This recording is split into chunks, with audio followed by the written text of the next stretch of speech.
Olá, boa tarde a todos e a todas que estão aqui hoje em mais um painel do NESP, o Núcleo de Estudo em Relações Estado-Sociedade e Políticas Públicas da Universidade Federal da Paraíba. Hoje nós vamos ter o painel com o título Participação, Reconstrução Democrática e Reforma Política, Desafios da Conjuntura. Bem, eu sou a Lucy Ribeiro, curadora do Laboratório Social, e nós então temos essa parceria que muito nos satisfaz e que muito nos engrandece com a NESP, e efetuado aqui na figura da professora Lisandra. Bem, então, o Laboratório Social, para quem aqui ainda não nos conhece, nós fazemos parte da iniciativa da Síntese Eventos, e nós promovemos e divulgamos o conhecimento científico e acadêmico no Brasil. Eu não vou me alongar muito e eu convido a todos e a todas que entrem nas nossas redes sociais, vejam como é que nós estamos atuando neste momento, quais são as nossas ações, e eu posso garantir a vocês que vocês vão ficar muito satisfeitos de ver o que nós já promovemos e que nós ainda estamos a promover. Tá bem? Eu vou fazer uma curtíssima apresentação aqui, da professora Lisandra e dos demais participantes, os quais eu saúdo e dou as minhas boas tardes. Então, a professora Lisandra Serafim é quem fará a coordenação deste painel agora à tarde. Ela é professora do Departamento de Gestão Pública, do Programa de Pós-Graduação em Gestão Pública e Cooperação Internacional, e do Programa de Pós-Graduação em Ciência Política e Relações Internacionais da Universidade Federal da Paraíba. Ela é editora da Revista Brasileira de Políticas Públicas Internacionais, da UFPB, coordena o Núcleo de Estudos em Relações Estado, Sociedade e Políticas Públicas, UNESP, desenvolve pesquisas em torno dos temas democracia, participação social, movimentos sociais, Estado e políticas públicas no Brasil. Temos aqui o prazer de ter dois expositores. A primeira expositora que eu vou aqui mencionar é a Ana Cláudia Chaves Teixeira. Ela é doutora em Ciências Sociais pela Unicamp e atualmente ela é pesquisadora e colaboradora do Departamento de Ciência Política da Unicamp e pós-doutoranda em Ciências Ambientais pela UFSCar. Ela é também bolsista da Royal Society em um projeto comparativo sobre políticas de saneamento ambiental no Brasil e na Índia, e coordenadora do NEPAC, que é o Núcleo de Pesquisa em Participação, Movimentos Sociais e Ação Coletiva da Unicamp. Que, então, como nosso segundo expositor, também a quem eu já saúdo, o José Antônio Moroni. Ele atua há mais de 35 anos em organizações não governamentais e movimentos populares, então tem uma larga experiência, especialmente na área dos direitos humanos, participação e democracia. Atualmente, ele é membro do colegiado de gestão do Instituto de Estudos Socioeconômicos, ou INESC. É uma ONG voltada para a ampliação e construção de novos espaços democráticos e para o monitoramento de políticas públicas e da plataforma dos movimentos sociais pela reforma do sistema político. Então, fiz aqui uma curta apresentação. Se a professora Lisandra quiser falar mais, apresentar mais os nossos expositores, por favor, fique à vontade. E eu passo, então, agora a palavra à professora Lisandra.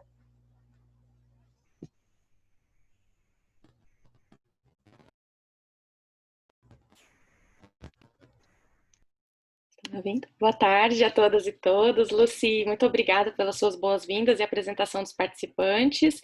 Em nome dos organizadores desse painel, dou também as boas-vindas a todas e todos que estão participando com a gente e também assistindo pelo YouTube.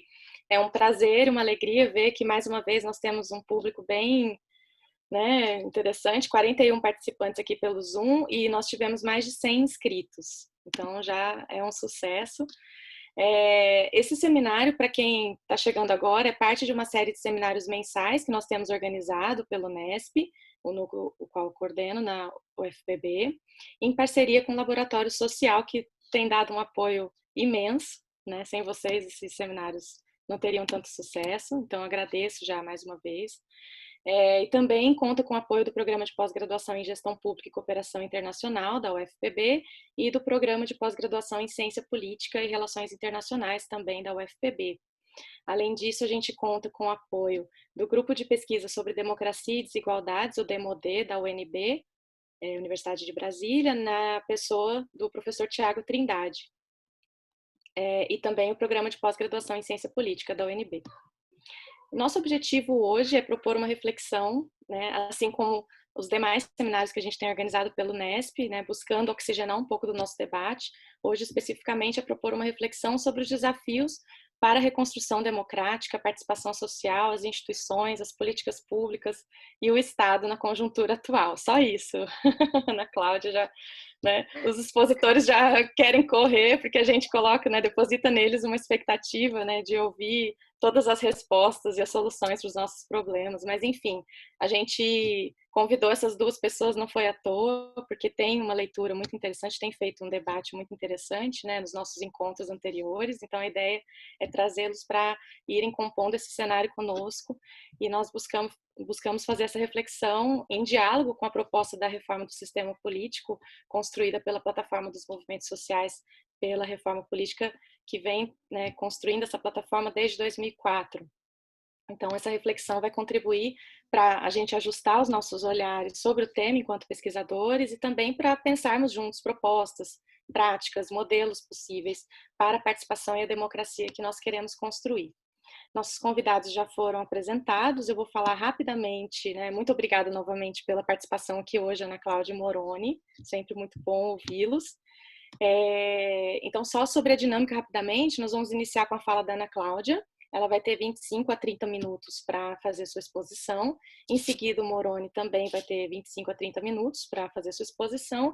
E nós vamos para uma rodada de perguntas logo em seguida, né, que vocês podem, os participantes, tanto pelo Zoom quanto pelo YouTube, podem deixar suas perguntas no chat, que nós vamos organizar e fazer aí, dependendo da quantidade de perguntas, uma, duas ou três rodadas de perguntas para depois retornar a fala para a Ana Cláudia e para o Moroni. Então, mais uma vez agradeço pela presença de todas e todos, ou aliás, pela participação remota, né, de todas e todos, que é a nova presença, e passo já a fala para a Ana Cláudia. Oi, boa tarde. Você está me ouvindo, Lisa? Sim.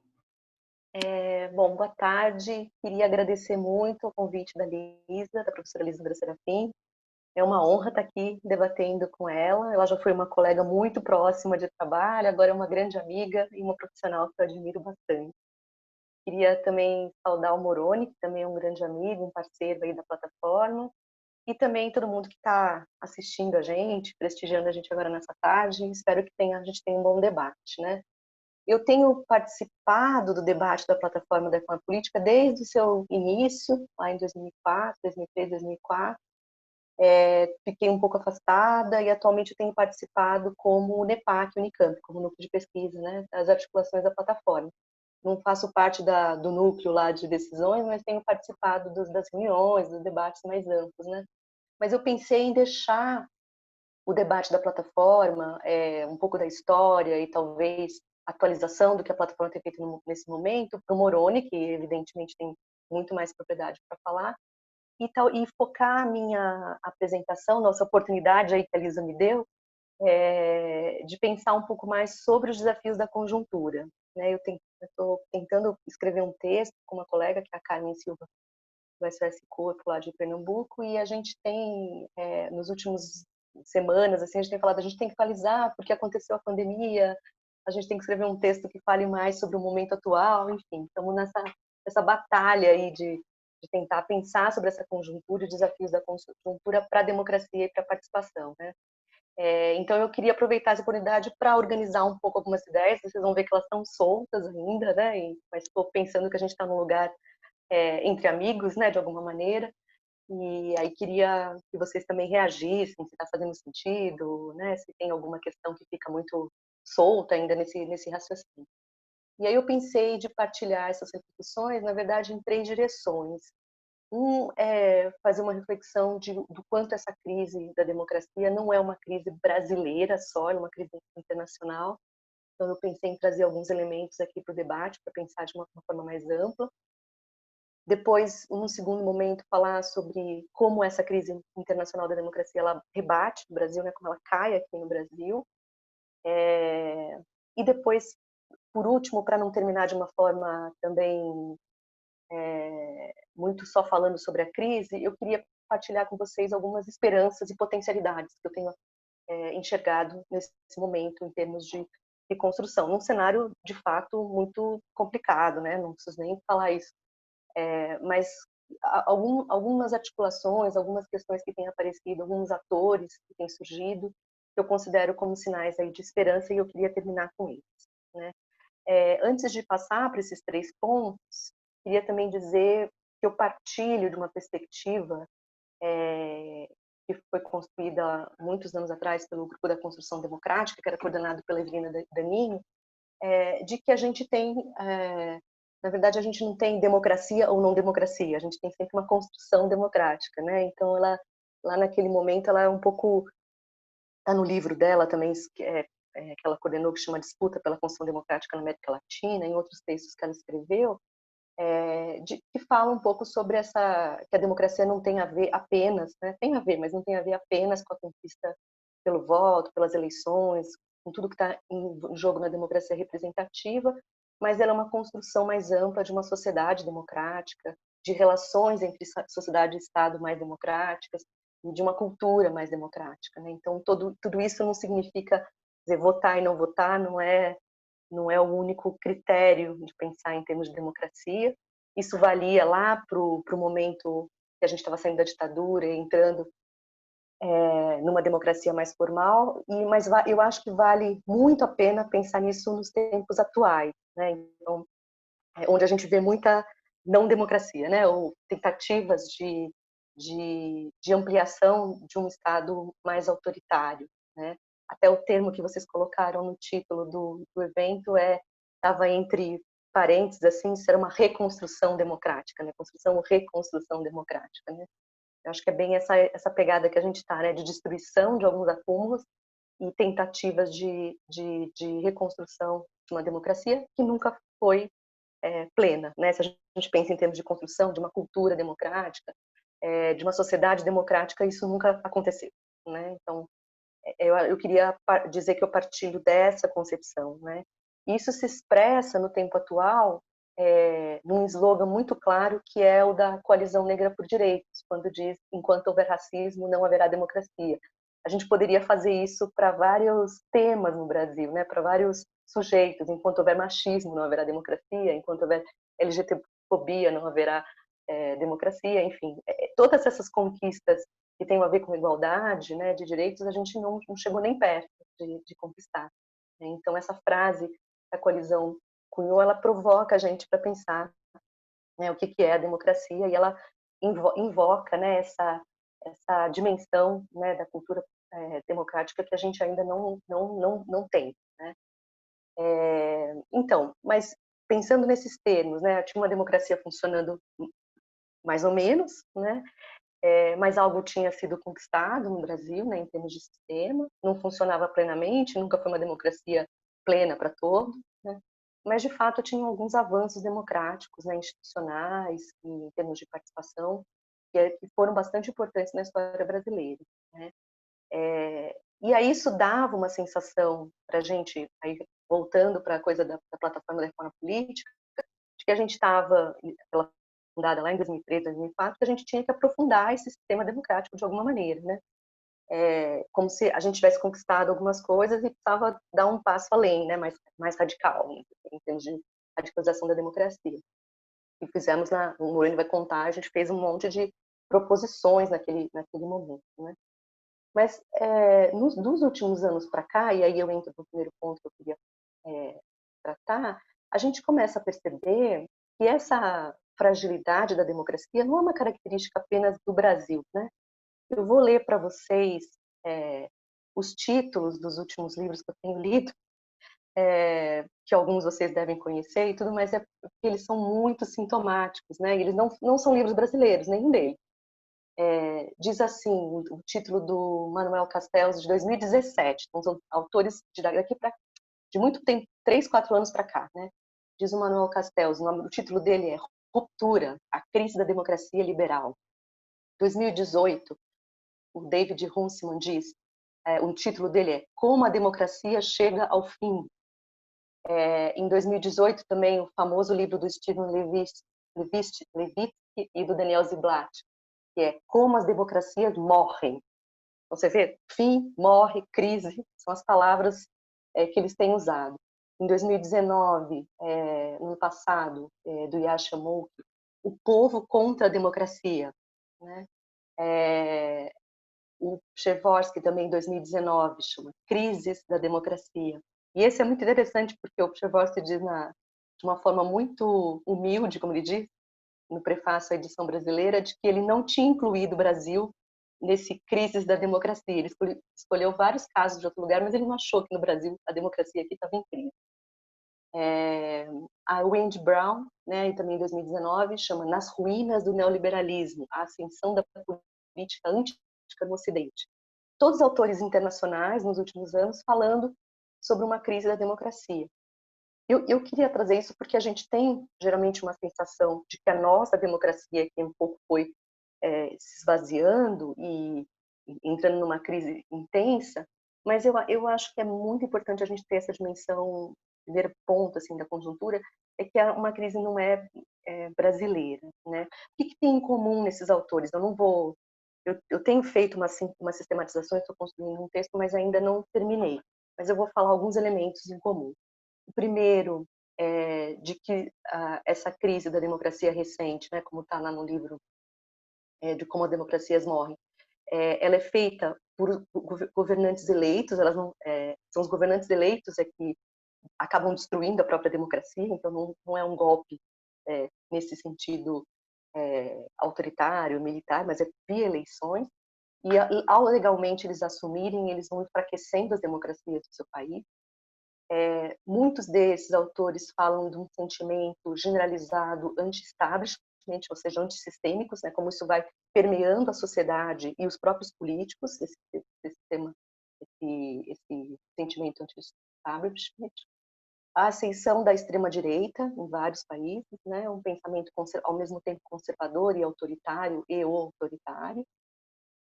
Instituições políticas que não têm conseguido dar conta de frear esse ímpeto, né?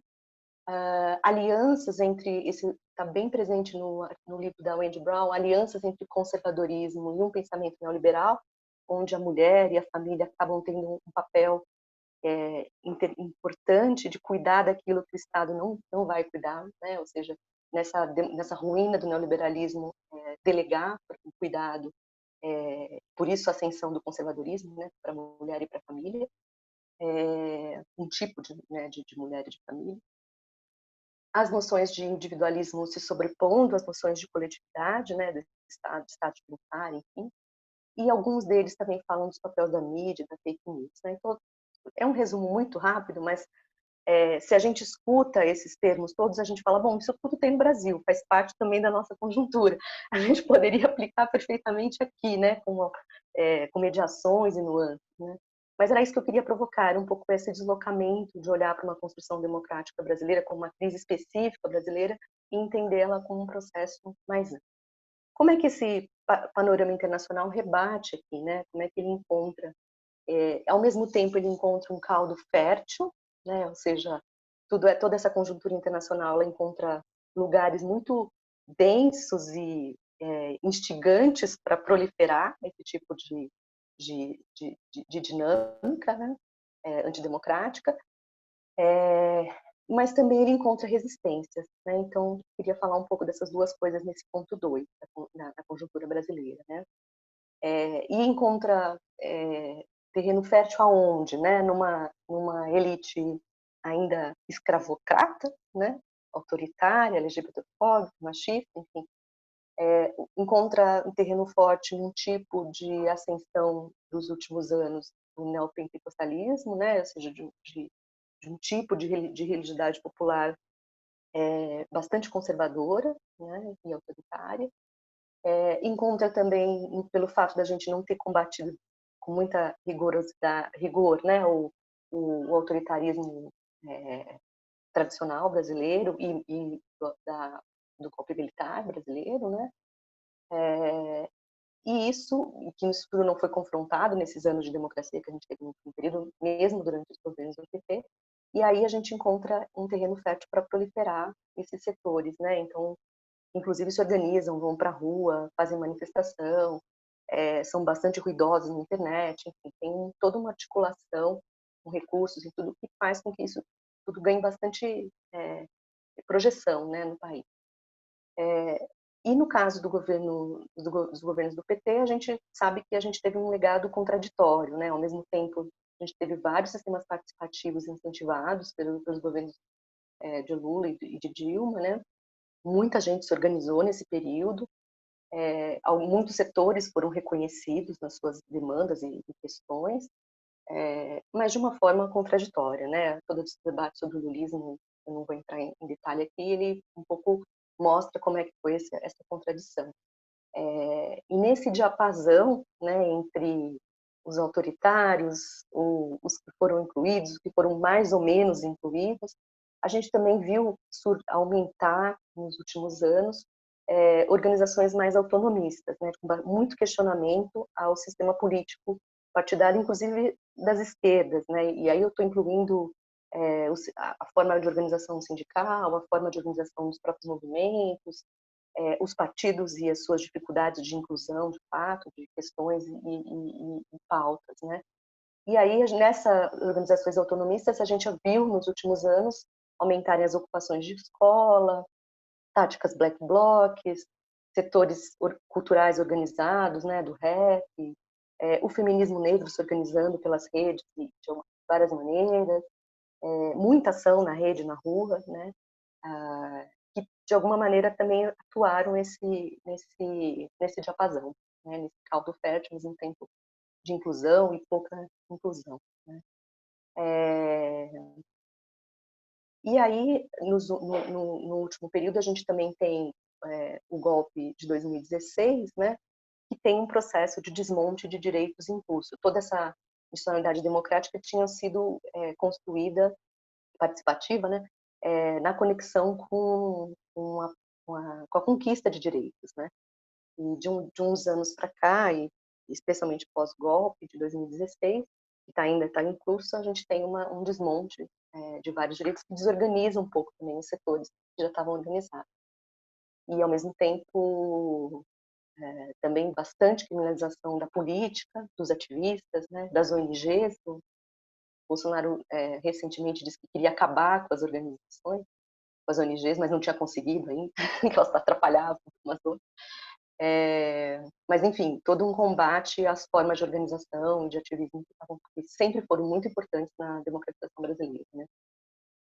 Com a pandemia, num primeiro momento, o que acontece é que o Bolsonaro tenta passar o trator, né, a boiada, como disse o Salles, de aprofundamento dessa desconstrução de direitos, mas de alguma maneira a sociedade tem resistido, né? Então, aí eu passo então para esse último ponto que eu queria levantar.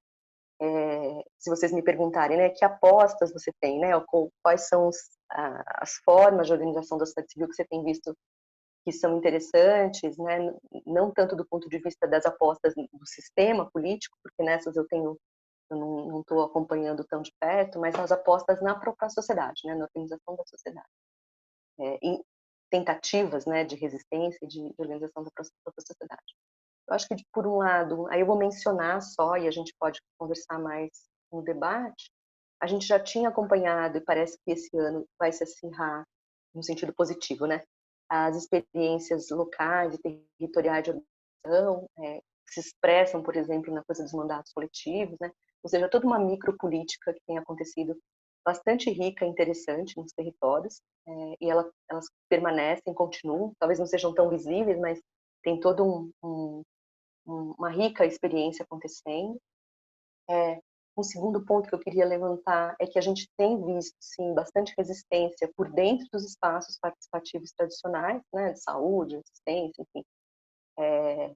E principalmente uma coisa que às vezes é pouco visível, mas a Rebeca Abers e o Roberto Pires têm falado muito sobre isso, que é a resistência do poder público, assim, dos agentes públicos, né, do Estado mesmo, né, dos funcionários públicos que se organizam, né.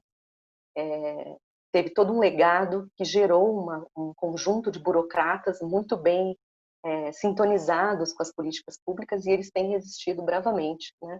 Eu acho que isso é uma coisa que eu apostaria aí também como algo desse período e que está gerando resistências muito, muito, muito importantes. Um terceiro ponto que tem uma visão bastante crítica em relação às mídias sociais, à produção das fake news, etc. Mas eu tenho acompanhado e visto que, especialmente na pandemia, existe um ativismo digital impressionante, um ativismo digital que sai da rede, né? Que sai da rede para o mundo concreto e cotidiano, de muita articulação via as redes sociais, né? Então acho que tem uma coisa aí ainda a ser melhor compreendida e explorada, que é o ativismo digital, as conexões entre as pessoas por várias maneiras, que fortalecem o tecido associativo de alguma maneira, né? Um quarto ponto que eu queria mencionar nesse último período da pandemia é toda a luta antirracista, né?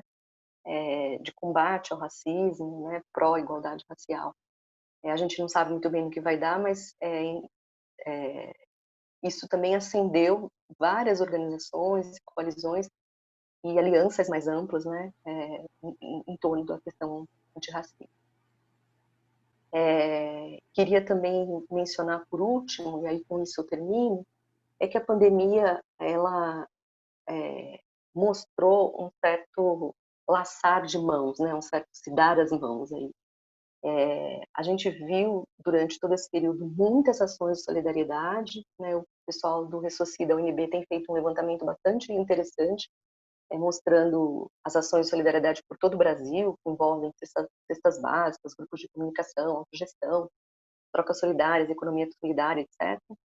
E eu acho que isso tem uma potência de gerar um outro tipo de valor na sociedade, né, de coletivização que vai na contramão dos processos que estavam acontecendo, que são internacionais, né, de individualização.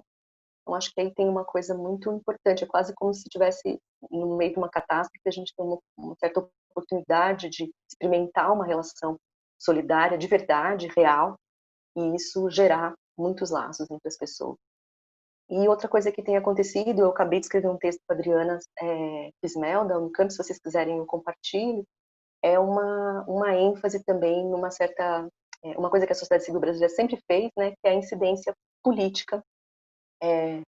Então foram produzidos nesses últimos meses, de março até agora, um monte de documentos e de manifestações públicas que foram tecendo laços, né, alguns já existiam, outros não, entre setores da sociedade civil, né, com bastante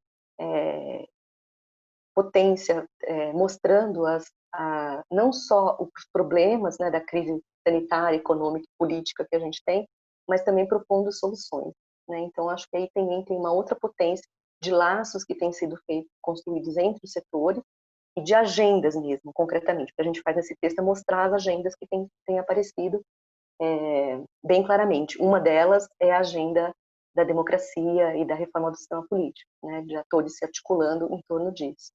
Então, acho que aí tem um espaço também, uma oportunidade da agenda da plataforma crescer, né? E acho que a plataforma tem tentado, né, o Murano vai falar um pouco sobre isso, aproveitar esse momento de alguma maneira para fortalecer esses laços. A Conceição Evaristo, em dezembro de 2019, escreveu uma poesia. Ela foi publicada dia 31 de dezembro. Não sei se ela imaginava o que aconteceu. Acho que não, né? Em 2020, o que seria 2020. Mas eu queria terminar com ela porque, para mim, ela diz muito sobre o momento atual.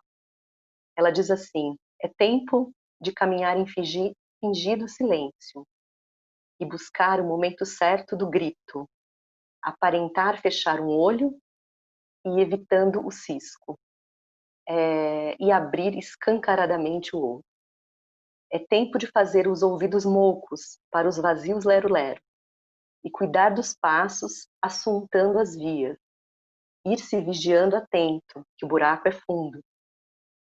É tempo de ninguém se soltar de ninguém, mas olhar fundo na palma aberta a alma de quem lhe oferece o gesto. O laçar de mãos não pode ser algema, e sim acertada tática, necessário esquema.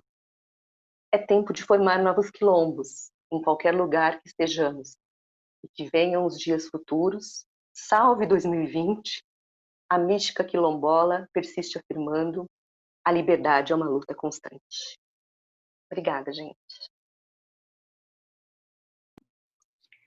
Obrigada, Ana.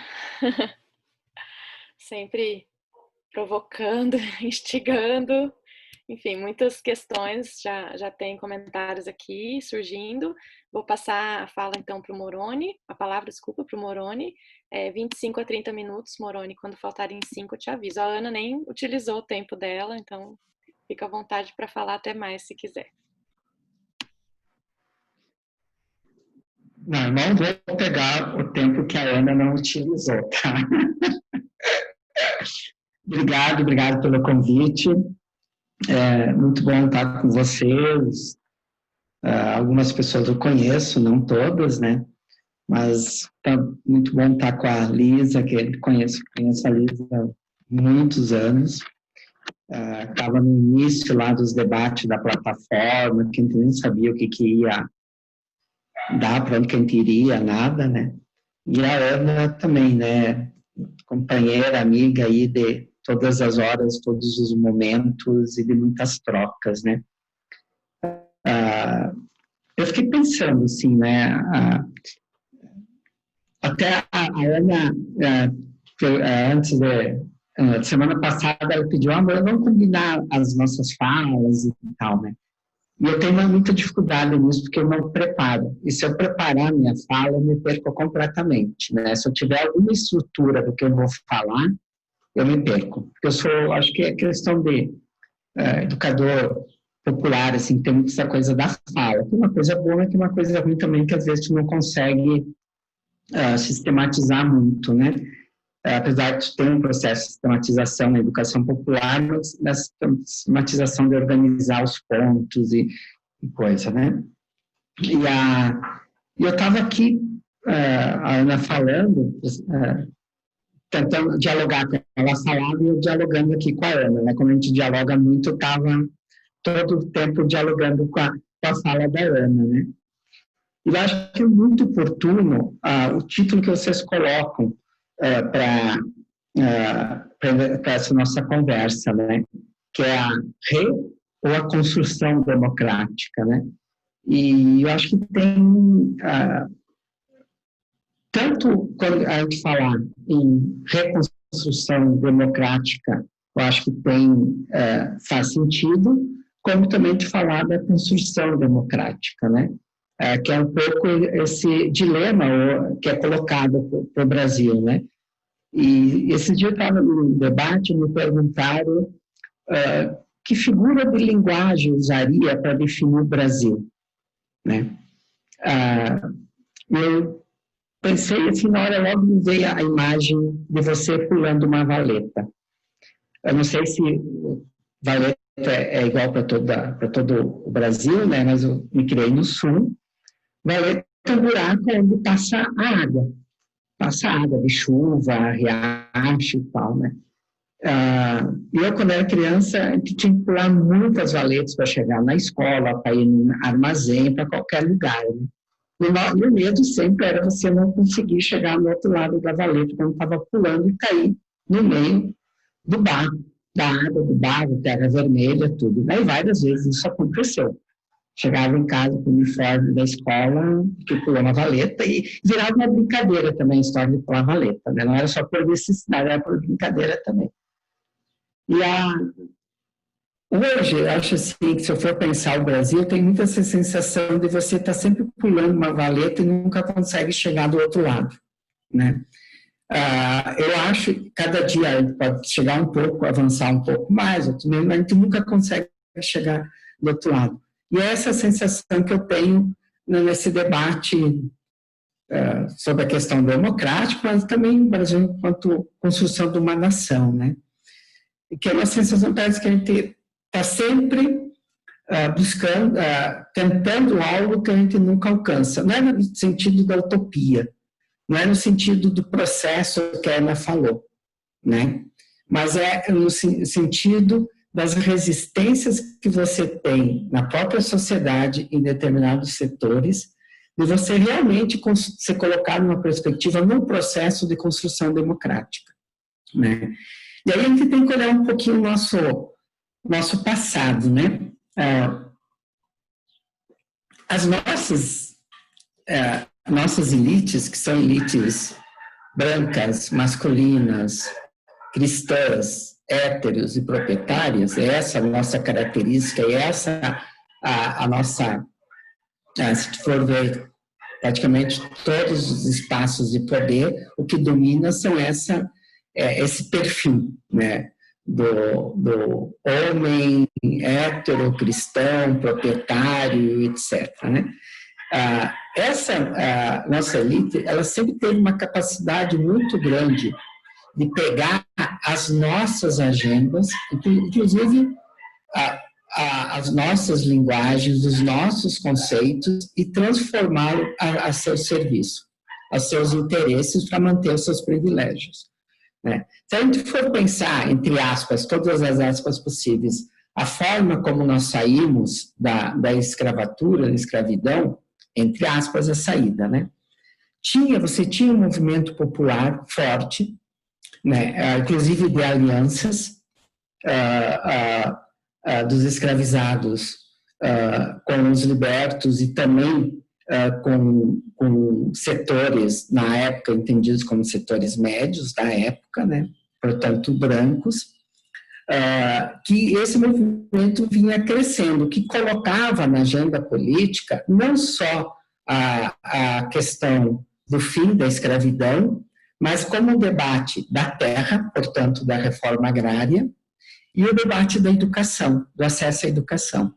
Então, se a gente for pegar alguns jornais que circulavam na época dos abolicionistas, eles colocavam essa agenda do fim da escravidão associado com o debate da terra, da reforma agrária e da educação, né? Quando esse movimento ele cresce e começa, de certa forma, a colocar, questionar, colocar em xeque o sistema da época, o que o sistema faz? Ele pega essa bandeira e devolve da pior forma possível através de uma canetada, né? Que a gente aprende na nossa história oficial, a Lei Áurea, né? Que diz, a partir de agora, todos estão livres. Livres como? Livres como?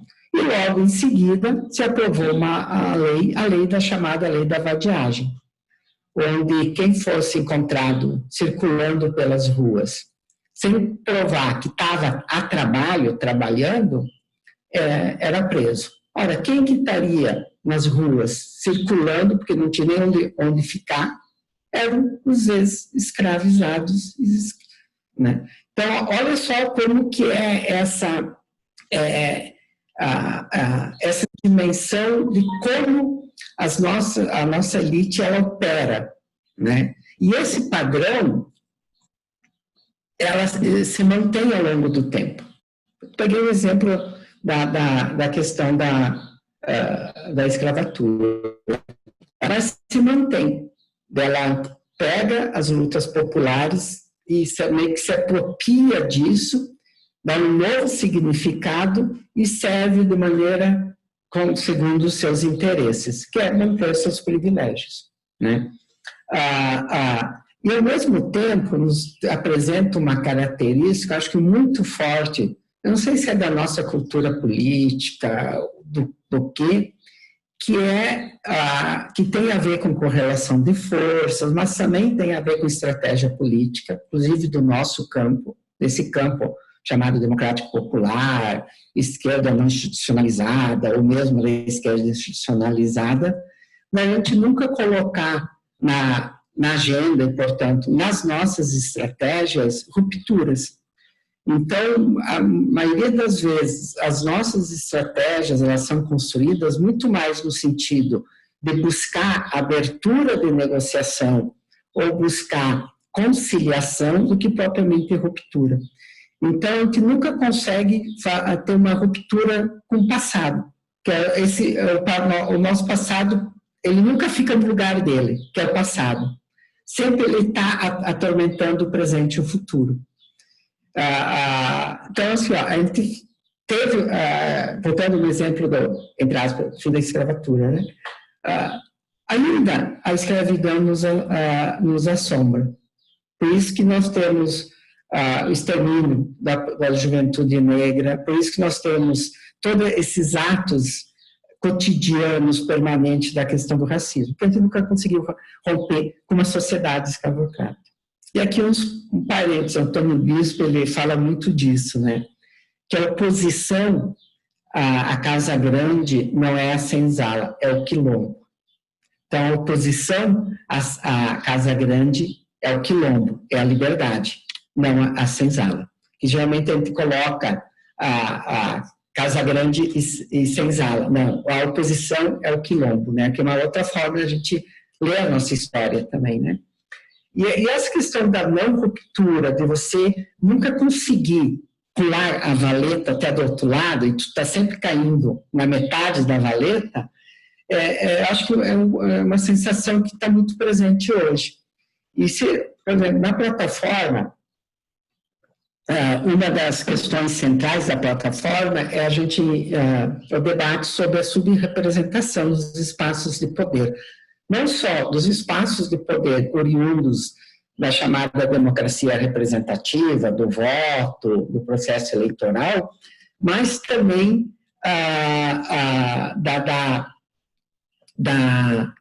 de todos os espaços de poder, tanto no Estado como na sociedade.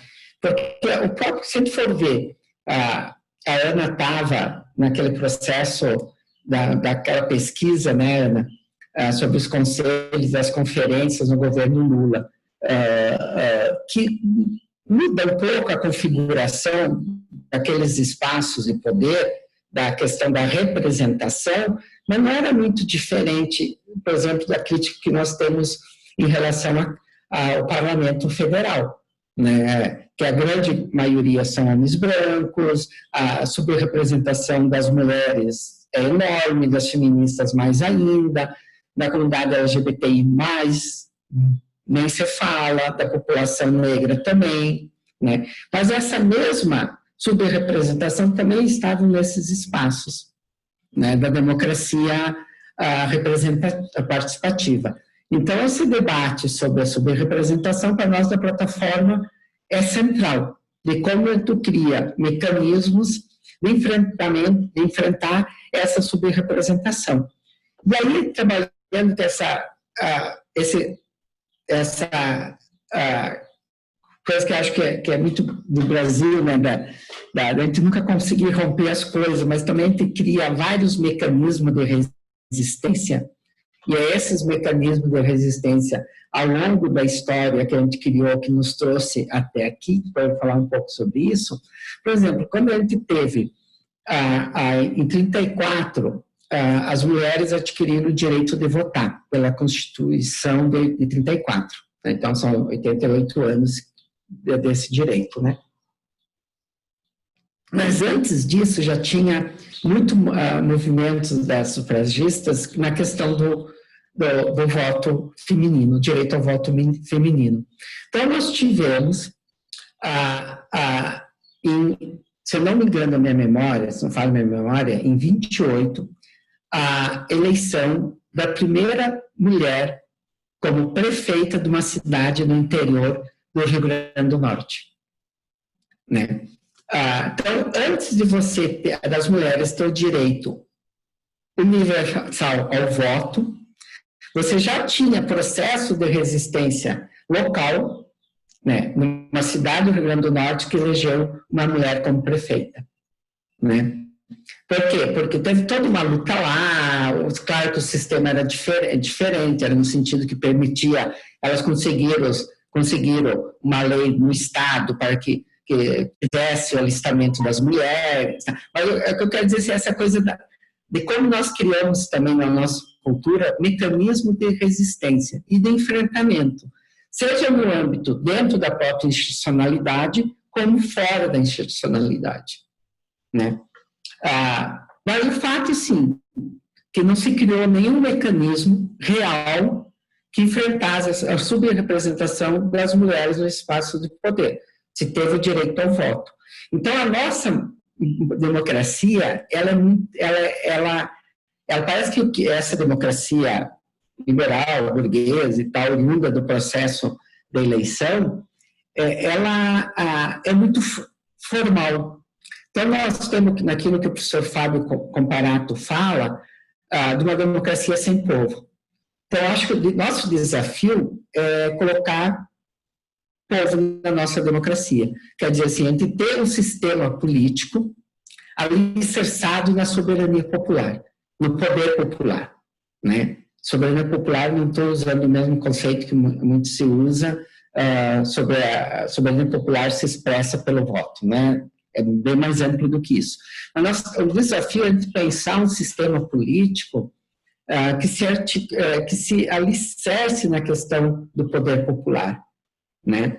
Do qual a gente pense as instituições democráticas como instituições alicerçadas nesse poder popular, e não como algo apartado do poder popular, da soberania popular, né? Isso nos coloca um grande desafio, da gente pensar o nosso sistema político em outros patamares, né? Em outras, que a gente fala com base em outra institucionalidade, né? E aqui só um parênteses, né? A plataforma dos movimentos sociais pela reforma do sistema político, ela articula vários movimentos, organizações, coletivos e tal, que discute a questão do sistema político, né? E a origem da plataforma, em 2004, 2005, que surgiu um profundo desconforto de várias organizações e movimentos do que o governo Lula estava apresentando como participação institucionalizada, principalmente nos conselhos, nas conferências, né? A gente vinha numa luta desde o processo constituinte por criação de espaços institucionais de participação, como estratégia de democratização do Estado, né? Esses espaços institucionais de participação foram se configurando somente na figura dos conselhos e conferências, e a nossa afirmação sempre que esses espaços deveriam ser deliberativos, com autonomia da sociedade civil, da escolha dos seus representantes, com liberdade de votação do regimento interno, com escolha de como o conselho seria a gestão do conselho, presidente alternado ou não e tal, né? E vem o governo Lula e rompe com essa concepção desses conselhos, cria vários conselhos, o que foi bastante positivo, né? Inclusive por questões de reconhecimento de várias demandas, lutas e sujeitos, né? Então, não a quantidade de conselhos que foram criados, nem a quantidade de conferências que foram articuladas, chamadas, né? Mas do desenho, da arquitetura dessa participação. Então, que vinha num profundo desconforto, porque os espaços estavam sendo criados, eram de assessoria ao ministro, de escuta forte, o governo indicando a representação da sociedade e tal. E eu queria discutir isso, né? E aí foi a origem da plataforma, que nós percebemos nesse debate, em processos, seminários em todos os estados, várias coisas que nós fizemos nesse período, né? A gente percebeu que tinham debates que ninguém estava fazendo na época, ninguém, muito presunção, assim, mas do nosso campo, que era uma discussão sobre o poder, né? Que a gente discutia vários mecanismos, mas nunca a gente discutia propriamente a questão do poder, né? E naquela época já estava com a agenda muito forte o debate sobre a reforma política entendida como reforma eleitoral. E a gente queria entrar nesse debate, mas não com viés unicamente das regras eleitorais. Daí nós criamos esse conceito interno nosso, que é do sistema político. Então, para se contrapor a ideia da reforma política como reforma do sistema eleitoral e das regras eleitorais, né? E nós, no primeiro momento, nós trabalhamos sobre a questão do sistema político somente sobre uma sociedade estruturada nos processos de desigualdades, né? O nosso sistema político, portanto, os espaços de poder, ao mesmo tempo que reflete essas desigualdades, esses espaços de poder é fundamental para que essa desigualdade continue se reproduzindo. Então, ao mesmo tempo que é o espelho da desigualdade, o Congresso é o espelho desse processo das desigualdades na nossa sociedade, ele também é um elemento importante, fundamental na reprodução dessas desigualdades. E aí também o sistema de justiça, né? Então, nós trabalhamos o conceito da reforma do sistema político pensando todas as dimensões do poder, né?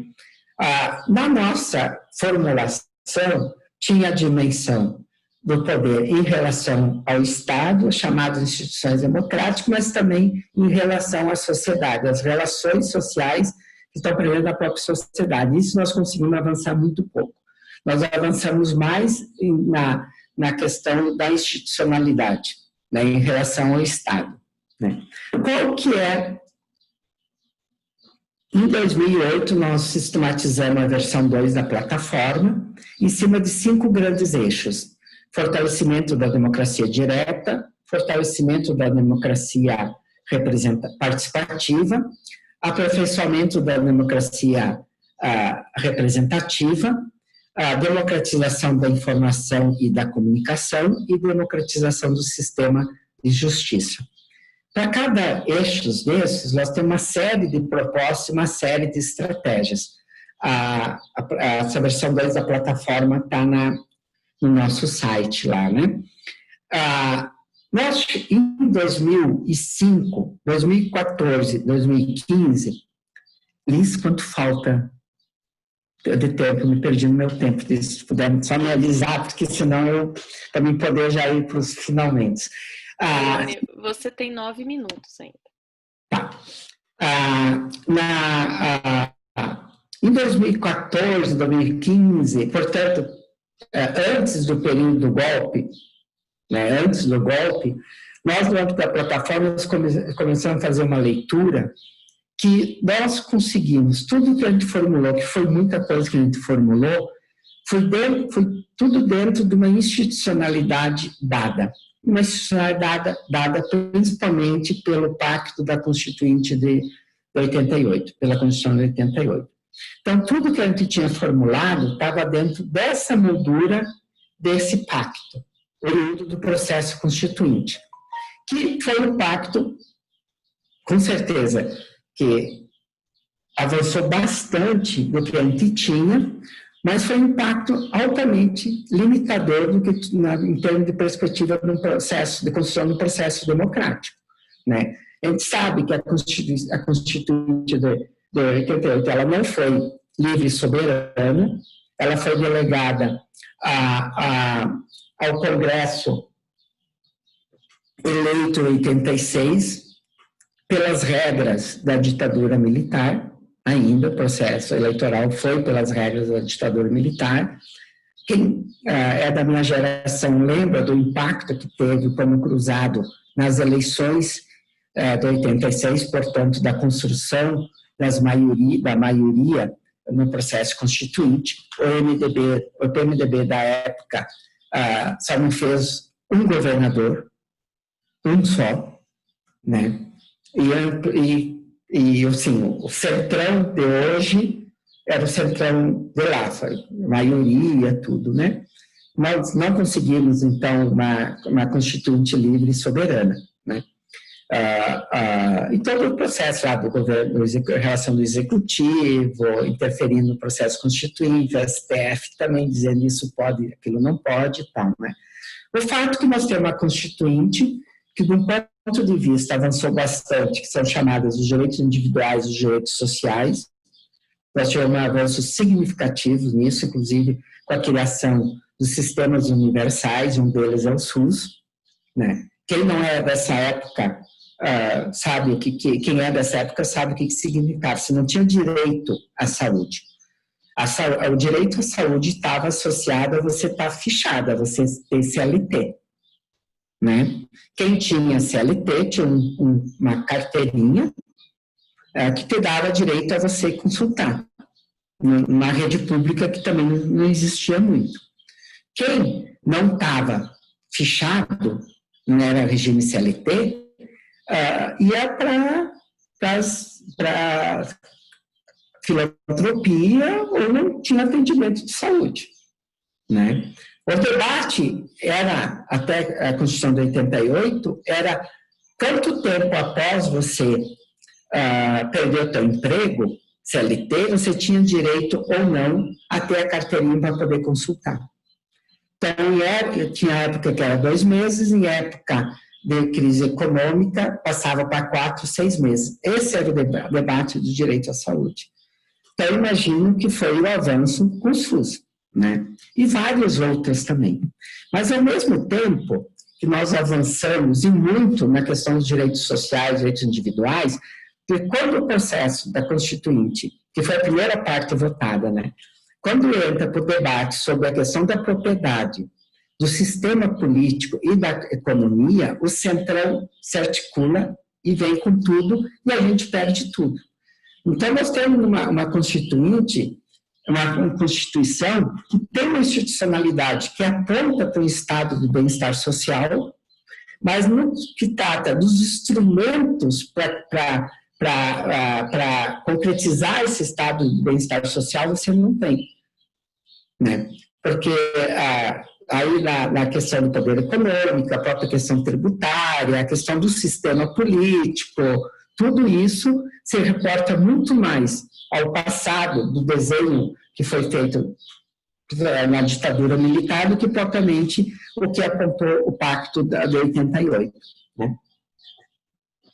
Esse pacto nos trouxe até aqui, mas ele não tem condições, os instrumentos e a institucionalidade que nós criamos com muita luta, muito sangue, não tem condições de nos tirar daqui. Eu digo, e aí é bastante polêmico, às vezes assim, mas nós estamos aí para o debate, né? Eu digo assim que o governo Bolsonaro e tudo que ele representa é uma síntese política do que nós somos, enquanto sociedade, né? Uma síntese política do que nós somos, desse processo todo que eu estava colocando, da não ruptura, sabe, da conciliação, de sempre dar um jeito para que todos se sintam bem, mas uma relação de poder como é nossa, quem tem poder vai ter mais poder e tal, né? Mas que eu digo assim que o bolsonarismo é a síntese política do que nós somos, enquanto, não só enquanto sistema político, mas também enquanto sociedade, porque inclui todas as nossas mazelas também, inclui todas as nossas mazelas, nossos racismos, nosso machismo, etc., patriarcado, as nossas oligarquias, tudo isso, mas também é a síntese do que nós somos capazes de resistir, das nossas resistências, das nossas lutas e das nossas utopias. Apesar de tudo esse que nós estamos vivendo, que é muito pesado, se você viver numa sociedade que se coloca, o debate no início da pandemia era se ia cuidar das pessoas ou da economia, salvar a economia, uma sociedade que se aceita um debate nesse patamar, é porque é uma sociedade que não está bem, uma sociedade doente. Mas, ao mesmo tempo, a gente conseguiu resistir a isso. E todas essas redes de solidariedade que foram criadas foram por nós. Não foi a filantropia que fez isso. Não foi o fundamentalismo religioso, o seu assistencialismo que fez isso. Fomos nós que organizamos redes de solidariedade, uma solidariedade política, porque tem a ver com valores da nossa sociedade, e fizemos disso um mecanismo de resistência. Né? Então, por isso que eu falo da questão dessa síntese. Ao mesmo tempo que o bolsonarismo é uma síntese política que nós fomos, mas também do que nós somos capazes de criar enquanto resistência. E aí a Ana, no final da fala, ela mencionou, e eu concordo plenamente, que tem muitas coisas novas surgindo. Tem mas outras formas de organização, outras estratégias de luta política, né? Que eu acho que as nossas categorias analíticas, tanto da academia como do conhecimento produzido por esse campo das organizações, dos movimentos, eu acho que nós não conseguimos criar ainda categorias analíticas que consigam não explicar, mas olhar o que está acontecendo na nossa sociedade. Mas tem uma dinâmica nova, muito legal, que a gente tem que ficar atento. A gente tem que ficar atento a essa nova dinâmica. Tem muita coisa surgindo nova, tem muitos processos de construção de uma outra lógica de fazer política, que algumas se propõem a dialogar com a institucionalidade, outras não. Aí acho que entra a questão da autogestão, que a gente tem que dar uma olhada legal nisso, né? Então, eu acho que como que isso vai se configurar num campo político capaz de questionar esse sistema, não sei. Mas só antes de terminar, um questionamento, assim, também, um questionamento que eu faço para mim, né? A Ana colocou na fala dela que uma das características que são ataque à democracia internacional tem a ver com o status quo, né? Então, portanto, quem está quem defende a democracia está defendendo o sistema, né? E tem o movimento antissistema, né? O Bolsonaro explorou muito isso na campanha. Ele se apresentou como o antissistema, um cara que foi sempre sistema, né? E ele se apresentou como o antissistema, né? E colocou carimbo em nós, como nós sendo o sistema. Então, isso pegou, tanto é que ele ganhou a eleição. Então, em que momento das nossas vidas, das nossas práticas políticas, das nossas concepções e das nossas estratégias, nós passamos a ser identificados pelo conjunto da sociedade como os defensores do status quo, os defensores desse sistema, que sendo, na nossa origem, sempre era o antissistema, nós queríamos destruir esse sistema. Então, em que momento nós perdemos essa bandeira? Que momentos nós passamos a ser identificados como aqueles que defendem o sistema, que queriam a manutenção desse sistema? É uma pergunta que eu estou me fazendo muito nessa quarentena e isolamento físico, não social, porque mesmo com essa dificuldade nossa, com esses quadradinhos aí, isso faz com que a gente não esteja em isolamento social, que é um grande desafio. Obrigada.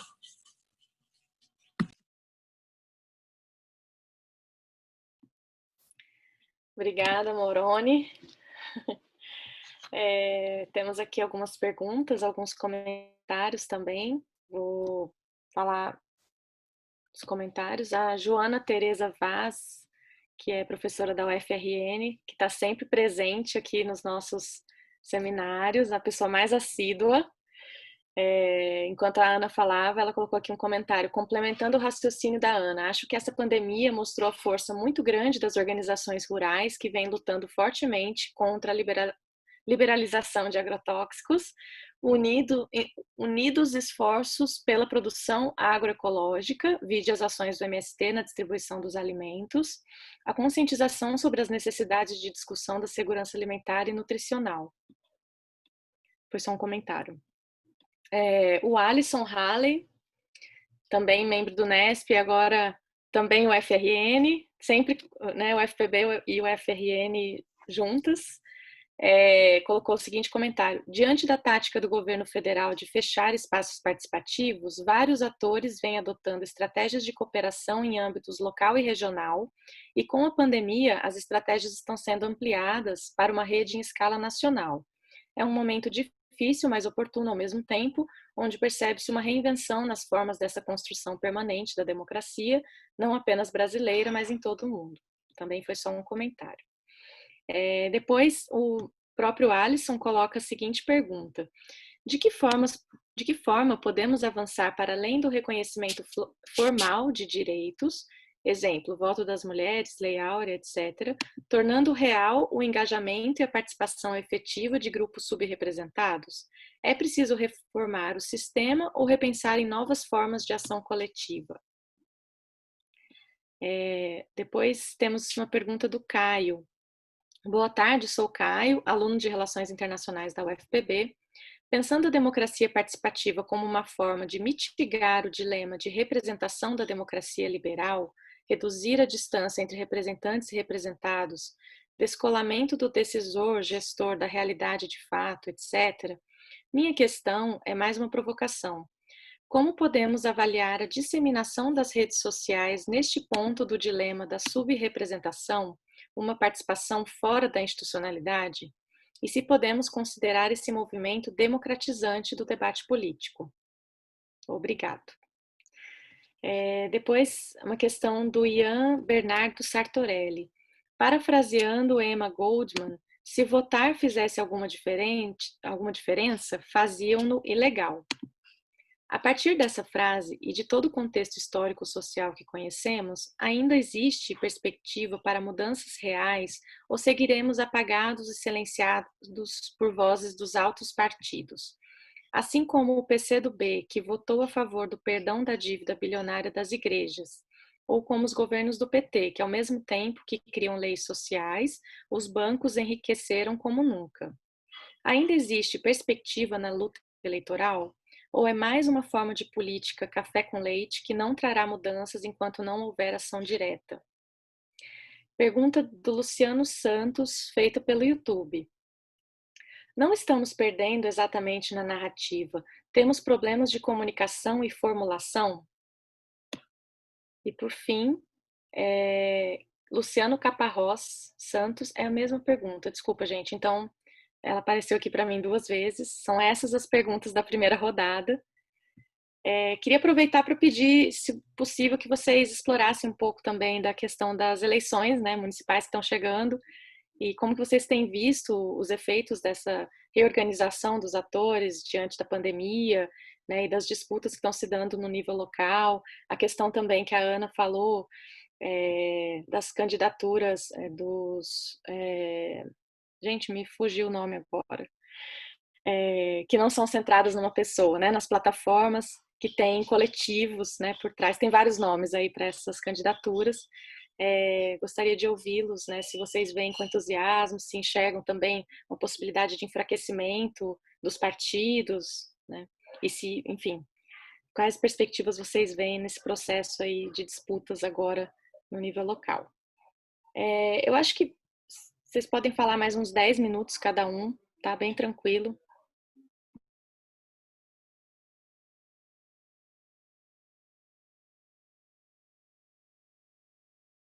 Começa, Lisa? Desculpa, gente. Sim, Ana, você primeiro. Bom, primeiro, obrigada pelas perguntas, pelos colegas que estão aqui. Não sei se eu vou conseguir dar conta de tudo, mas eu vou... Primeiro, eu queria concordar com o comentário da Joana, né? Tudo bom, Joana? Como é que você está? A gente acabou, nesse texto que a gente acabou de escrever, Adriana Pismel e eu, se você tiver interesse, até eu te mando, porque aparece muito claramente o que você falou, como as organizações você falou rurais, mas eu acho que tem uma aliança aí, né, entre setores rurais, agroecológicos, enfim, como você tem. A gente fez uma tabela, ficou bem instigante, que foi olhar os documentos todos nacionais e ver quais eram as políticas públicas mencionadas nesses documentos, né, pelos atores, que as pessoas diziam assim, a gente tem que retomar tal programa, a gente tem que reafirmar tal programa, tal política, né? E, ao mesmo tempo, a gente fez uma de todos os programas e projetos, porque tem um discurso que o Bolsonaro não faz política, mas ele está fazendo muita. Então, todos os programas e projetos que o Bolsonaro tentava, durante a pandemia, aprovar, e que os documentos iam lá e se manifestaram contra, né?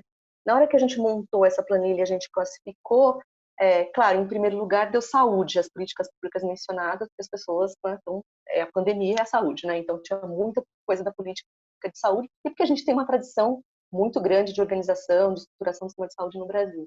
Então, metade, mais ou menos, dos documentos mencionavam a saúde, política de saúde. Mas, em segundo, vinha com, assim, muita força toda então, era o PAA, o PNAE, todos os programas que eram levantados, né? Porque você falou, tem uma coisa que doou cesta básica, mas que eu queria chamar a atenção é que tem uma articulação entre as ações solidárias, né, e as ações de incidência política, no debate político, né? Essas duas coisas estão super conectadas.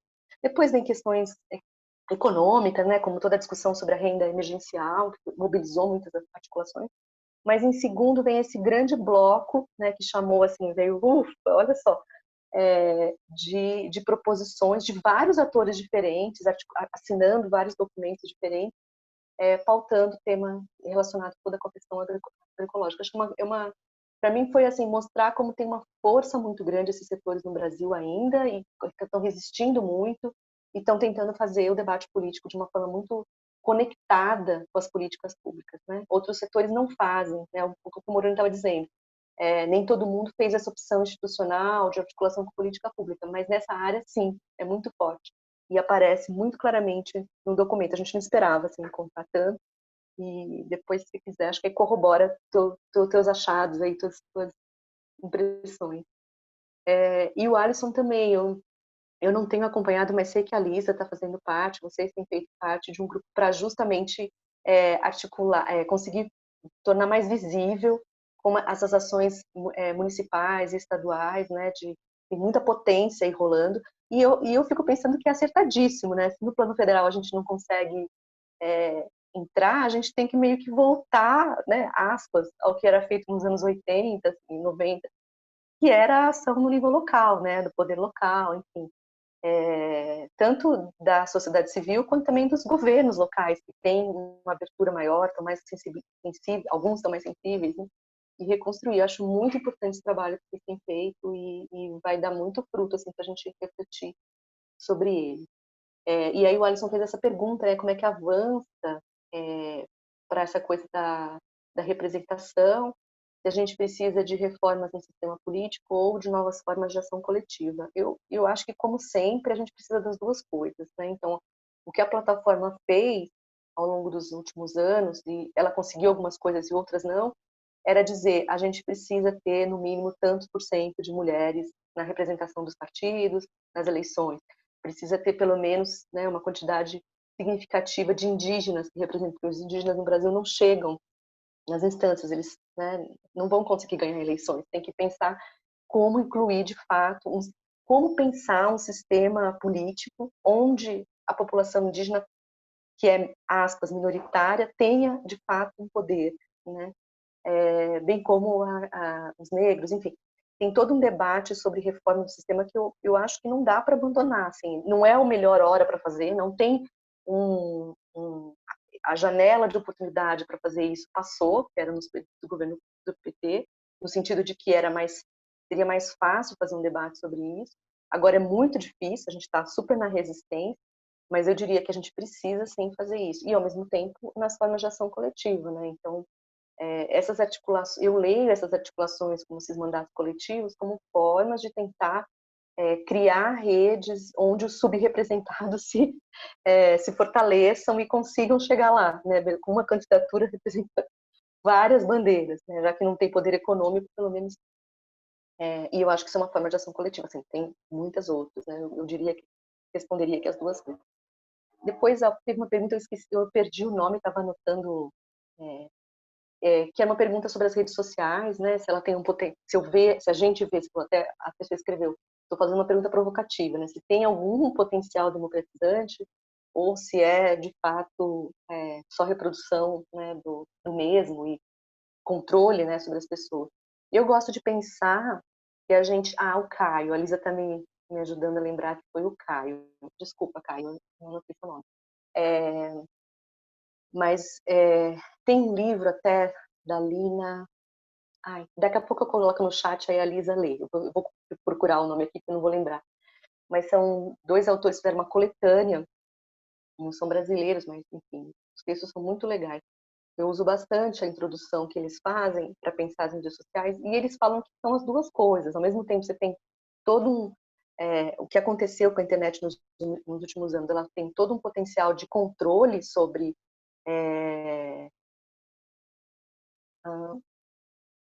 já falo. A Lisa me mandou outro recado perguntando sobre o texto, mas já falo, não vou esquecer. Tem toda uma... nesse texto ele fala, tem uma parte das mídias sociais, da internet nos últimos anos, que tinha uma aposta de que ela teria um potencial democratizante, até como uma espécie de, um pouco até de utopia em relação à internet, dos princípios, dos primórdios da internet, né? Mas ela de fato virou uma grande máquina de controle sobre a sociedade, né? Essa pandemia mostrou isso, né? Como os estados usavam, inclusive para controlar os seus cidadãos, enfim. Tem toda uma vertente disso, e eu gosto desse texto, porque na introdução o cara fala isso, eles falam isso. Ao mesmo tempo você tem uma dimensão, sim, de controle, mas também não dá para negar o ativismo digital. Aí eu recomendo muito os trabalhos da Marisa von Bulow, eu gosto muito do trabalho do Paulo Gerbaldo, que é um autor, ele é italiano, mas está na Inglaterra, que mostra como o ativismo digital ele ajudou a articular e na verdade, conectou sujeitos que estavam muito desconectados. Então, por exemplo, a pessoa numa cidadezinha pequena que não conseguia encontrar seus pares para se articular de forma alguma, de alguma maneira, vai tendo acesso a discussões sobre a questão de igualdade LGBT ou de igualdade de gênero, enfim, e vai se encontrando ali, né, virando um sujeito que tem um espaço, um lugar. Então, eu acho que tem um potencial, sim, emancipatório. Eu tenho uma aluna que está terminando, está qualificando agora, que é a Fernanda Polidoro, ela está encontrando também essa coisa do feminismo nas redes, né? Como um monte de menina se descobriu, se reconhece feminista muito novinha, né? E ela falou que está super ligado com as redes sociais. Às vezes as mães não são assim, né? Assim, mas as redes é que permitiram essa guinada. Então tem uma coisa acontecendo que não dá para fechar os olhos, né? Toda a articulação das mulheres negras também é super importante. As redes sociais foram muito importantes para elas se encontrarem e se articularem. E aí tem um monte de explicação para isso. Tem um baixo custo, né? Participar é muito caro, né? As teorias dizem que participar é muito caro. Tem um custo caro, não só econômico, mas de tempo, de investimento. E as redes sociais abaixam o custo. Isso é fundamental para uma certa democratização. Então, eu responderia, Caio, que eu acho que tem essas duas dimensões. Eu prefiro trabalhar com as duas dimensões ao mesmo tempo. Não falar é só uma coisa ou só é outra coisa. Senão a gente também esconde aí as duas dimensões acontecendo ao mesmo tempo, né? A outra pergunta era sobre o voto, né? Se a gente tem, se as eleições, era a pergunta se ainda tem uma perspectiva para as eleições, né? Para a questão eleitoral. Assim, eu acho que a gente não pode abrir mão né, dessa democracia burguesa, ainda continuo achando que e de alguma forma, assim, eu não sei, é que a gente passou pelo golpe, agora Bolsonaro, mas os períodos do governo do PT no poder, com essa chegada, com essa coisa conciliatória, como o Moroni, eles não são de jogar fora, né? Tem um saldo disso tudo organizativo que eu acho que não é baixo, assim, mesmo vamos pensar assim, mesmo setores que não foram incluídos, eles se organizaram justamente nesse período, né? Então, sei lá, o que a política de cota gerou em termos de pessoas na universidade, e que isso, de alguma maneira, gerou uma geração, né? Criou uma geração bastante engajada, tanto de pobres como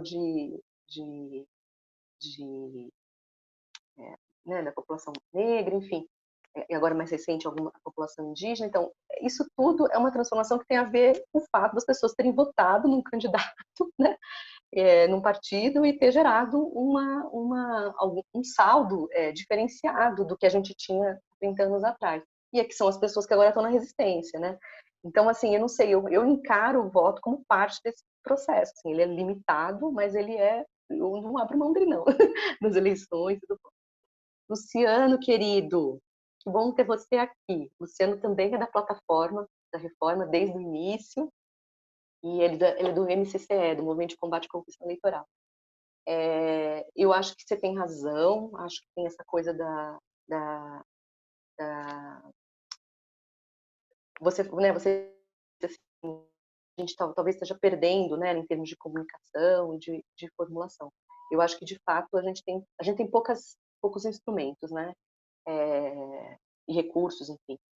Mas eu concordo com você que esse é um ponto importante aí assim, tem muita proposta, tem muita coisa acontecendo, mas a capacidade, para usar um termo atual, né, de disputar as narrativas ali ainda é baixa.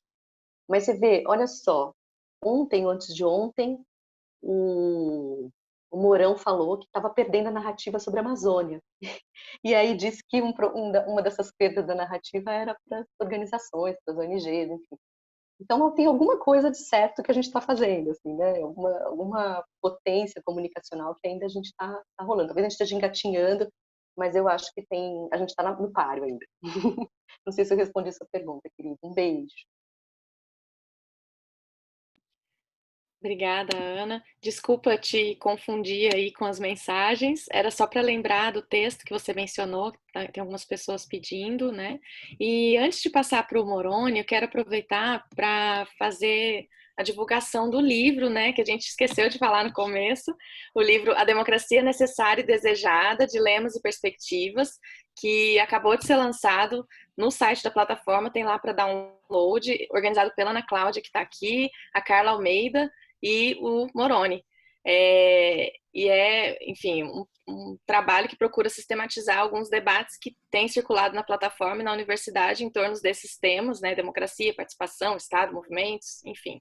E foi feito em parceria com a rede de pesquisadores e pesquisadoras Democracia e Participação. Eu vou deixar, para quem está pelo Zoom, eu vou deixar o link aqui para vocês darem uma olhadinha e baixarem, e já passo a palavra para o Moroni novamente.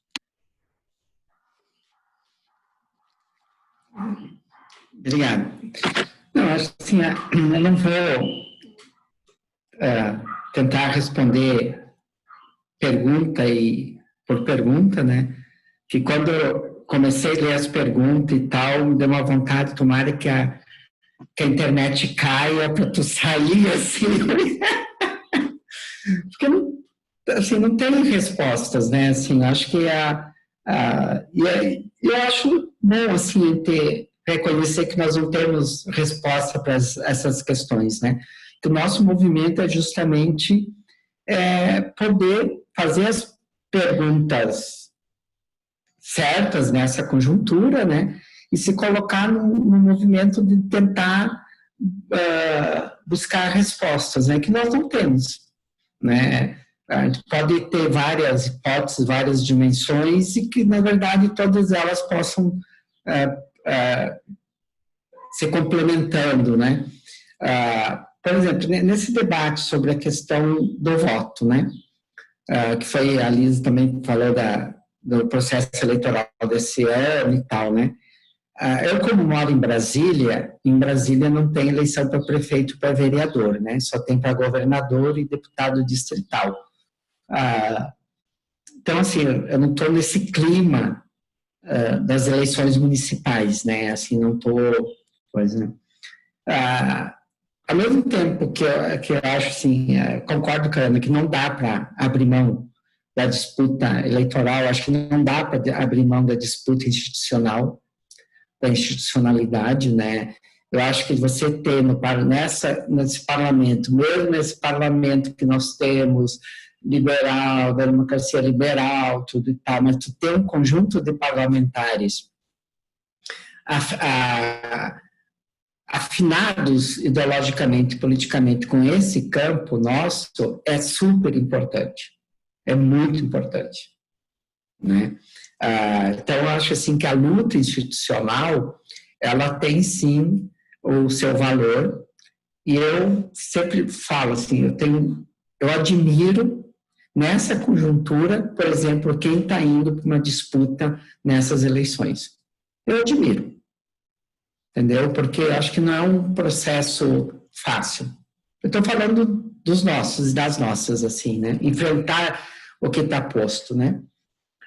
Mas, ao mesmo tempo, eu acho que a gente tem que se perguntar, porque mesmo esse processo do voto, essa democracia oriunda, limitada, tudo oriunda do processo eleitoral, mesmo essa, ela não é aceita pelas nossas elites. Olha só, o período maior da nossa história que esteve de aceitação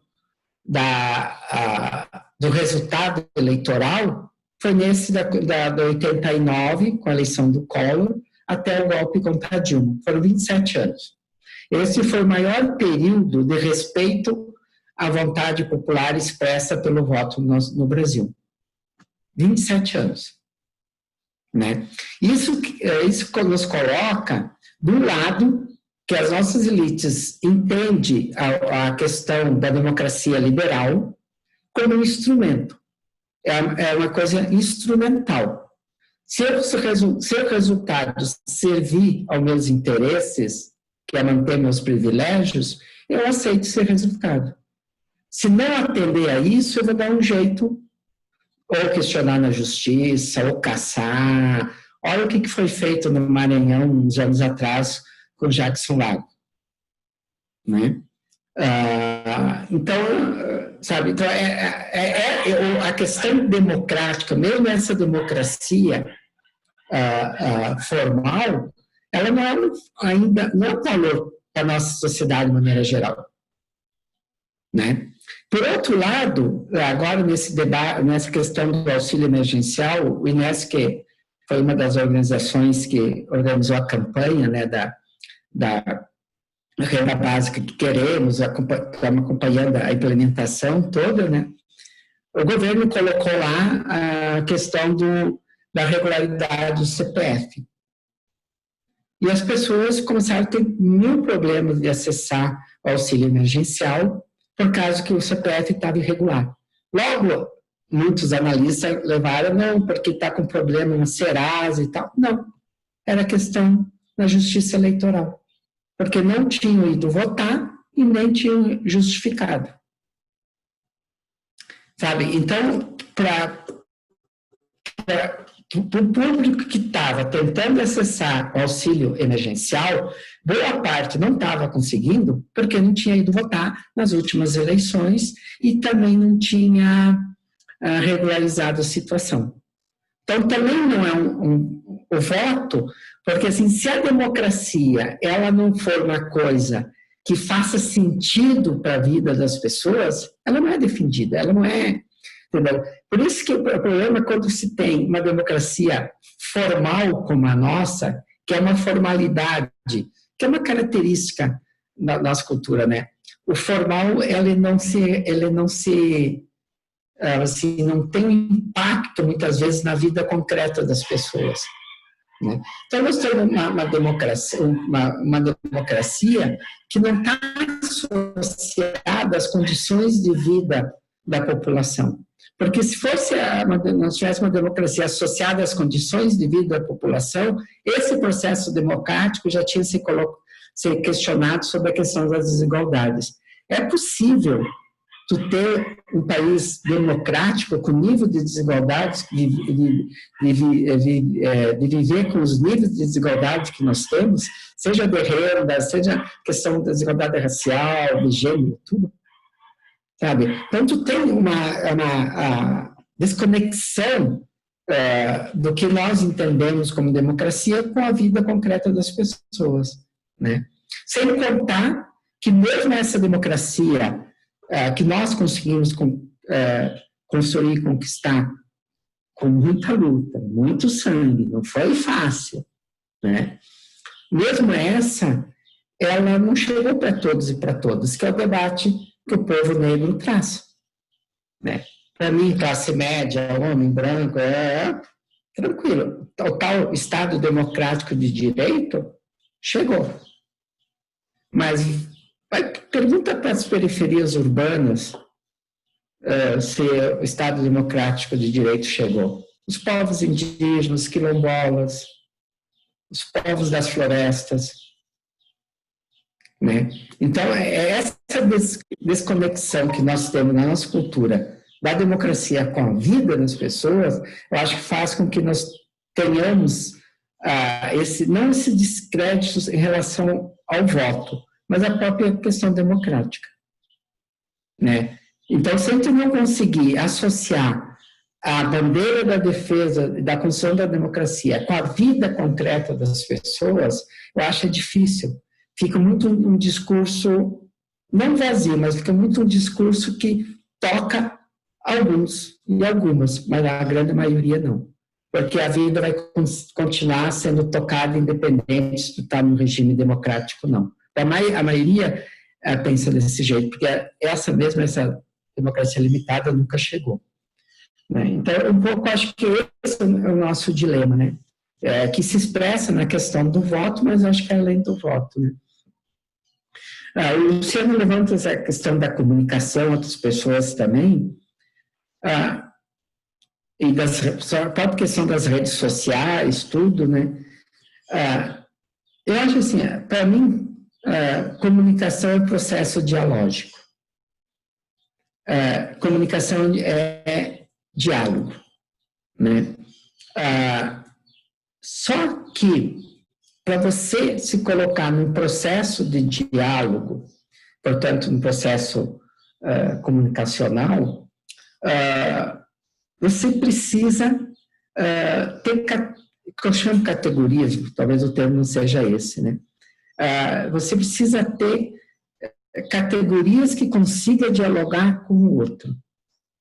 Mesmo se a gente fugir dessa polarização que nós temos nem sei se é polarização, acho que é mais do que isso, né?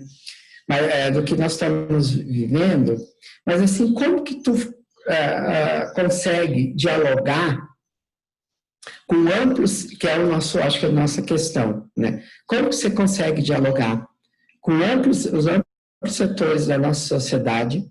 E aí tem uma questão do campo que a esquerda institucionalizada, ela deixou de ser a representante desses amplos setores, né?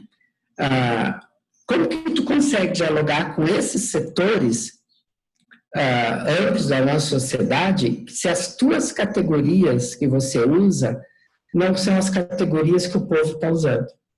E aí entra o debate, sim, sobre o fundamentalismo religioso. Não adianta a gente querer dialogar com esse mundo religioso usando as categorias políticas que nós analisamos. A gente só vai enfrentar fundamentalismo religioso com as categorias teológicas que eles usam. Aí a importância da gente estar fortalecendo no interior do movimento evangélico, movimento católico, etc., espírita e tal, grupos que fazem esse debate por dentro desses movimentos, porque eles têm esse instrumental dialógico, de poder dialogar com as mesmas categorias que são categorias teológicas, que não é o nosso campo, Então, porque tem muito a dimensão da comunicação como um instrumento de você passar as tuas verdades, e não a comunicação como espaço de diálogo. né? Então, eu acho que envolve, sim, uma mudança muito grande do que nós entendemos sobre a comunicação e o papel da comunicação. E aí também eu acho que entra a questão das redes sociais. Tem todo esse debate sobre a questão de dados, tudo isso, né? Que é fundamental, é super importante, mas acho que a gente tem que olhar talvez com outros parâmetros também, né? Um outro aspecto, rapidinho, que apareceu, que é essa questão da institucionalidade, né? Nós da plataforma, colocando aquele histórico que eu estava colocando, que em 2015, 2016, nós chegamos à conclusão que nós só construímos dentro da institucionalidade dada do processo constituinte, nós nos colocamos ao desafio de pensar fora dessa moldura, portanto, pensar fora dessa institucionalidade. Nós estamos num processo de construção do que a gente chama da versão 3 da plataforma. Estamos fechando uma primeira minuta para debate. Nós tínhamos esse ano previsto os encontros regionais, temáticos e tal. Era tudo presencial, então agora estamos mudando para fazer virtual, aprendendo também como que você pensa educação popular no mundo virtual, né? Tem que ser possível. Tem que ser possível. E nós nos colocamos nesse desafio. E em 2016, a gente colocou o desafio para a plataforma, que só fazia sentido a plataforma continuar existindo se ela aceitasse esse desafio de pensar novas institucionalidades, pensar fora dessa institucionalidade. A Ana trouxe em relação, por exemplo, à questão dos povos indígenas na representação, né? Nós temos que debater com os povos indígenas a questão do parlamento indígena. Então, sabe, é isso que a gente tem que pensar em outras institucionalidades. A questão do Estado plurirracial, do Estado plurinacional. Então, a gente tem que, ao menos assim, se colocar essas outras questões para o debate, né? E é esse processo que a plataforma está fazendo, né? Com muitas dificuldades, muitos limites, porque a gente não sabe. Mas é dentro desse processo coletivo do debate que a gente vai formular, que vai sair dessa. Na década de 70, 80, a gente também não sabia o que eram os conselhos e as conferências. Foi dentro do debate, da formulação e das experiências concretas dos conselhos populares que surgiu essa estratégia toda de democratização do Estado via conselhos de conferências, audiências públicas, etc, etc. Mas não estava dado isso também. E um outro aspecto que fala da questão, foi mencionada a questão dos partidos, né? A crise dos partidos e tal, né? Eu acho que a crise dos partidos, ela reflete e muito a crise da representação e a crise de uma forma de fazer política, né? Do ponto de vista organizativo e de financiamento, os partidos não têm problema, né? Porque tem estrutura, tem financiamento público, né? Tudo isso, né? Mas do ponto de vista dos partidos, seja aí de A a Z, de ser instrumento de luta de determinadas partes da sociedade, os partidos hoje são superestruturas, tanto é que a disputa nos partidos se dá pela estrutura dos partidos, né, interna dos partidos, e não pela disputa na sociedade. Então, os partidos eles têm muita pouca densidade política e social na sociedade, né? Então, a crise dos partidos, para mim, é essa. Que isso tem a ver com essa crise da democracia. Obrigado, falei demais. Nunca é demais, Moroni. Só esse texto que a Ana estava se referindo, dela, da Adriana, eu estou lendo, não terminei de ler ainda, mas está bem interessante. Está bem interessante essa sistematização que vocês fizeram, Ana. Parabéns. Bem, a Ana está prometendo aqui que em 2 semanas, né, elas devem circular o texto, que ainda está sendo revisado, e assim que elas circularem também, a Ana me passa e eu coloco lá na página do Nesp, né, mas vai estar na página do NEPAC, e aí quem tiver interesse também pode conhecer um pouco mais do NEPAC, que é o núcleo que a Ana coordena. Também fiz parte alguns anos atrás, né, e tem uma produção muito bacana para quem está interessado nessas temáticas.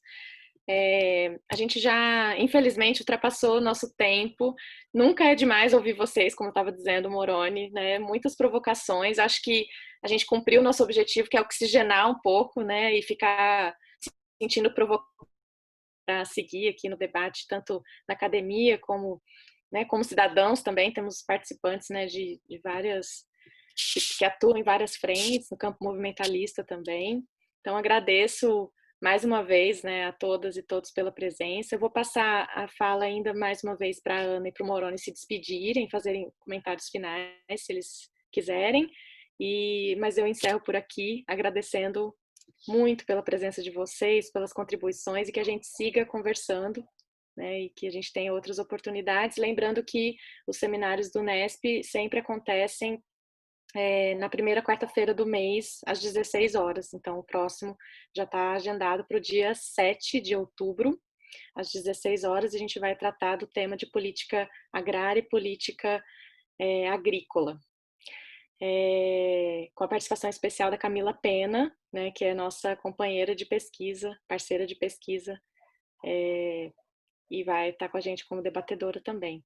Mas, enfim, vou passar para vocês novamente, Ana Cláudia Moroni, e depois para a Lucy, para dar, né, para fazer sua fala final. E aí também quero agradecer mais uma vez ao Laboratório Social, a Cíntia, a Lucy por estar aqui hoje com a gente, né, e a equipe, Felipe também, por todo o apoio, por viabilizarem, né, essa atividade. E lembrar que mais ou menos em uma semana esse vídeo fica disponível no YouTube, para quem perdeu, se quiserem divulgar também ou assistir mais uma vez. Ele certamente vai entrar também como fonte nas disciplinas que a gente tem oferecido, que tem feito esse debate aqui na UFPB, e outros colegas vão usar. Vou passar então para a Ana. Vou só agradecer então a oportunidade, foi muito legal mesmo ouvir as perguntas também, fiquei pensando, foi um pouco como Moroni, eu reagi por obrigação, mas aquela coisa assim, nossa, dava para ficar pensando uns dias para depois e seguir conversando, né? Eu acho que a conversa foi muito legal para mim, obrigada mesmo, e me deu algumas dicas também para eu melhorar meu texto lá da conjuntura, foi muito bom mesmo. Agradeço aí ao laboratório, a professora Lisandra, a Universidade Federal da Paraíba, ao núcleo, né, que vocês têm, Nesp, né, e a pós-graduação, né, que também está organizando. Obrigada mesmo, e que a gente siga acompanhando. Eu já assisti 2 de vocês, assim, dos vídeos. Eu não consigo assistir no dia, mas eu assisti depois. São realmente super bacanas. Então, queria deixar aí meu depoimento e meu incentivo, né, de quem está assistindo para assistir os próximos. Um abraço, viu? Tchau. Obrigada, Ana. Moroni. Obrigado pelo convite, sempre é bom. Eu fiquei lendo as perguntas e tal, e cada pergunta que vem tu fica com a cabeça a mil, né? Obrigado pelo convite, e eu digo que o meu lema nesse tempo de pandemia e de governo pandemônico, meu lema é me cuidar para poder cuidar de quem eu amo e derrubar o Bolsonaro, né? Porque nós precisamos derrubar o Bolsonaro. Obrigado, boa tarde. Obrigada, Moroni. Lucy.